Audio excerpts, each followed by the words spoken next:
Number 1. I gotta find what I did with my review.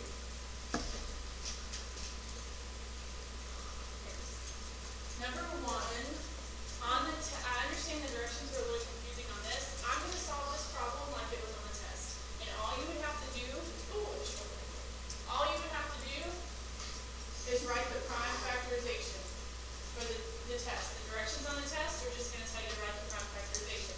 So two things that multiply together equals 280, 28, and 10. Neither one of those are prime, so I have to break it down even more. 28 breaks down into 4 times 7. I'm going to stop with the 7 because I know that's prime. So I know that's going to be part of my answer.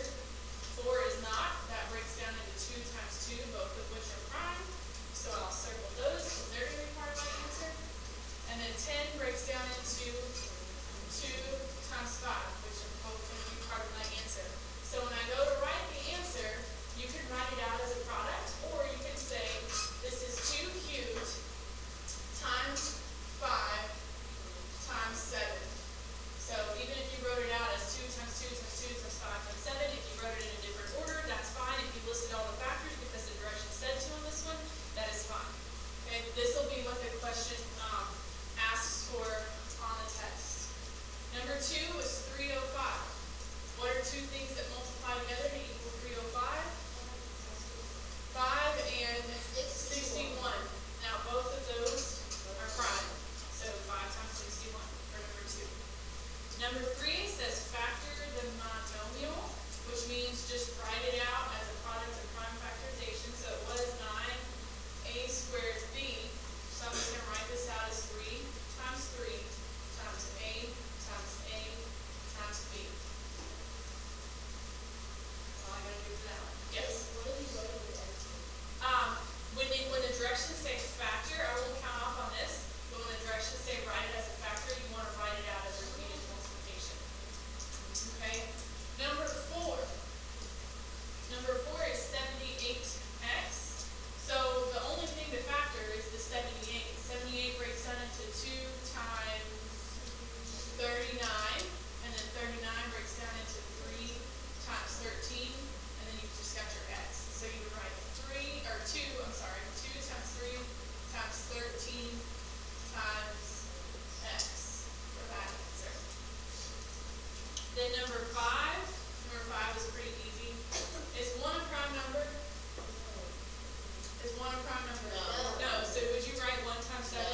No, because 1 can't be a part of the prime factorization. So it's just 7 times x times y times y times y on that one.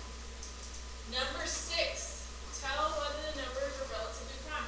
Yesterday, when I had a student asking me about this, I actually told them wrong. So I apologize, I can't remember who it was. But 182 and 195 can both be divided by 13. Okay? They both can be divided by 13. So 182 divided by 13 equals 14. And then 195 divided by 13 is 195 divided by 13 equals 15. So the greatest common factor between 182 and 195 is actually 13. So therefore, they are not relatively prime. Now the directions did not say to list the greatest common factor. The way the directions are worded is just yes or no. Okay, so I apologize if I told you wrong yesterday. You don't have to count it wrong.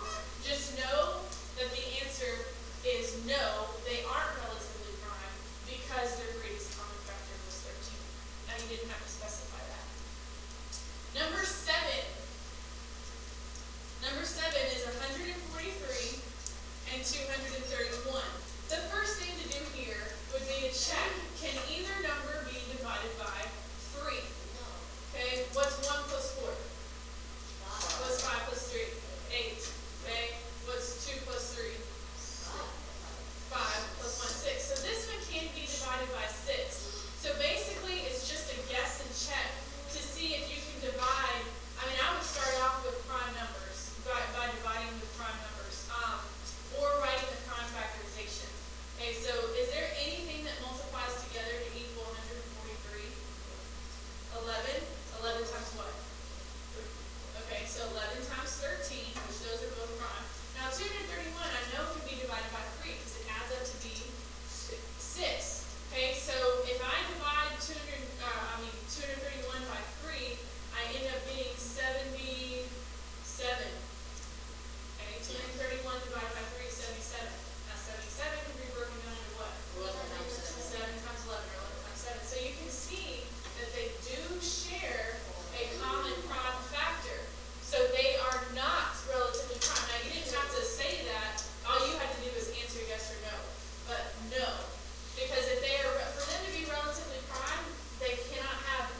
two-step problem. Reduce the fractions and see if they're equivalent. Okay, so what I'm going to do on number 12, what does 12 over 30 reduce to? When you reduce 12 over 30, you get 2 over 5. Now, when you reduce 8 over 20, what do you get? 2 over 5. 2 over 5. So are these equivalent? Yes. Yes. Okay, number 13, I've got 16 over 44, which reduces to what? 4 over 120.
25 CD cubed. Now, to find the numerical part of this answer, you can count by 15s. 15 times 1 is 15. 15 times 2 is 30. 15 times 3 is 45. So on and so forth. And then you can count by 25s. 25, 50, 75. And then right there, I mean, you can see which one, the first number you come to that they both are a factor of. But this is for counting multiples. Or you can do the prime factorization. So 15 breaks down into 3 times 5, and then we've got times C times D. Now remember, we can write it using exponents for the least common multiple. That's what we want to do. So 25, instead of writing 5 times 5, I'm going to write 5 squared. And I'm going to write times C, and instead of writing D times D times D, I'm going to write D cubed. So I approach least common multiple a little different.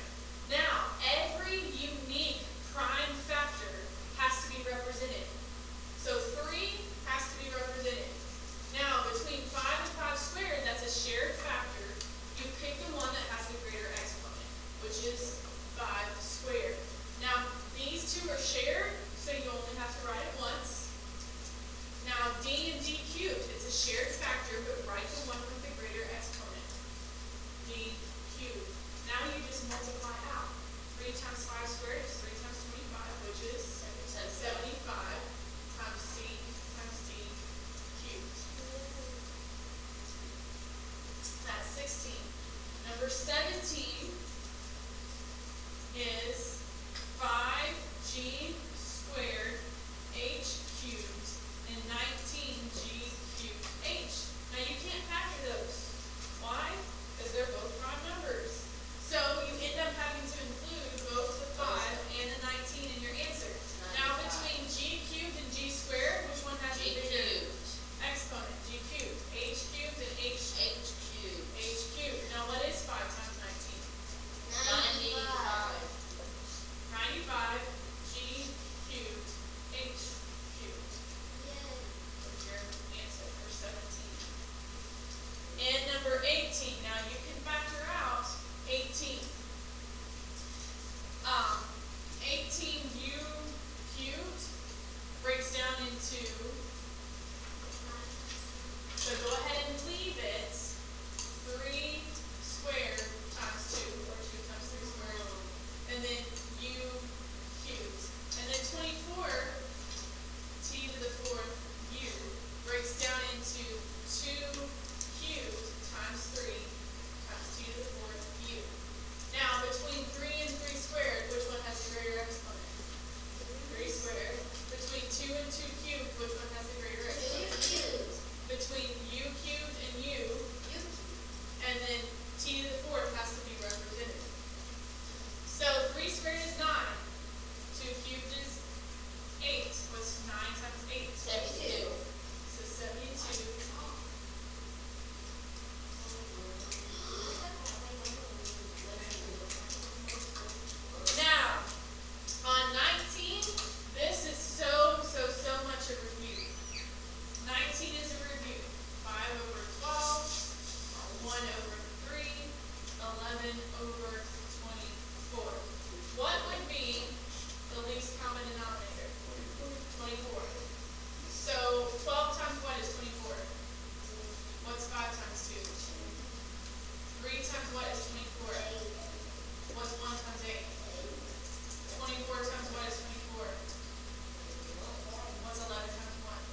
was 3a e to the negative 5 times 2a to the negative 2b cubed.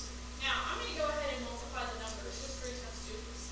6. Now, this really is a to the first. Now, I'm going to add the a's, the exponents. What's 1 plus negative 2? Negative 1. What's negative 5 plus 3? 2, negative 2. Negative 2. Now, the directions say what? Positive. Positive exponents. If the directions would have said right without a fraction bar, this would be the answer. Right? Because there's no fraction bar. But the directions say what? Positive exponents. Positive exponents. So how do I make these positive? You're Do I just change the signs because I want to? No. No, I have to move them where? Under a fraction bar. Under a fraction bar. So the 6 stays where it's at because the 6 does not have a negative exponent. Alright? Now, as soon as I move the a to the negative 1 to the denominator, it becomes positive 1. And as soon as I move b to the negative 2 to the denominator, it becomes positive 2. And that's my answer. Yes? Did you have to give a exponent? No. Good question. 28. 28. I'm going to go ahead and give x a 1, y to the 4th, times x to the negative 2, y to the negative 2. Now I'm going to add my exponents. My x's exponents. 1 and negative 2 is what? When I add it. Negative 1. Positive 4 and negative 2 when I add it is what? Positive 2. Now if it says right without a fraction bar, here's the answer. Except the directions say right using a positive exponent. So the y to the 2 gets to stay in the numerator, but the x to the negative 1 has to go to the denominator, so the sign changes. But why would the watch to go on the top? Because it's already on the top and it's already a positive exponent. If you moved it to the bottom, it would be a negative exponent. Now 29, there's a couple of different ways to solve 29. Here's one of them.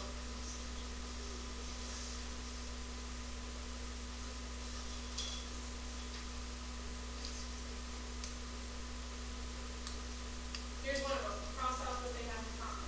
We'll look 4 and 8 will be divided by 2. What do you have left in the